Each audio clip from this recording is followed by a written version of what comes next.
దేవుడు నమ్మమన్నాడు, నేను నమ్మాను, నేను చేశాను, but things didn't work out. జరగలేదే. కొన్నిసార్లు అర్థం కాదు, నిజంగా చెప్తున్నాను, నాకు కూడా అర్థం కాదు. కానీ అర్థం కాని పరిస్థితుల్లో కూడా ఒకటే నమ్మాలి, నేను నమ్మిన దేవుడు నమ్మదగిన దేవుడు, నాకు మాట ఇచ్చిన దేవుడు మాట తప్పని దేవుడు, నాకు వాగ్దానం చేసిన దేవుడు.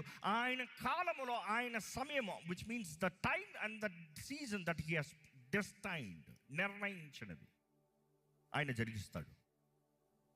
ఇందాక చదివినప్పుడు వారు విశ్వాసాన్ని బట్టి శ్రమను పొందారంట. వారు విశ్వాసం కలిగి ఉన్నారు కాబట్టి వారు విశ్వాసాన్ని బట్టి తుడీకరించబడ్డారంట. They were naked, they were put to shame, they suffered all because they had faith. మిమ్మల్ని అడుగుతున్నాం, మీకు విశ్వాసం ఉందా? ఎంత విశ్వాసం ఉంది? దేని విషయంలో ఈరోజు మన విశ్వాసాన్ని ఎత్తిపెట్టాలి? అనేక సార్లు అనుకుంటాం దేవుని దగ్గరకు వస్తామే విశ్వాసం అని. కాదు కాదు కదా, నీ పోరాటాల్లో నువ్వు దేవుని నమ్ముతావు విశ్వాసం. నీ చుట్టూ ఉన్న పరిస్థితులన్నీ ఇంకా జరగదు, ఇంకా అవ్వదు, ఇంకా కుదరదు, దిస్ ఇస్ నాట్ హ్యాపెనింగ్ అన్న టైంలో కూడా you are still standing, that is the thing. నువ్వు నిలబడితే దేవుడు కార్యం జరిగిస్తాడు.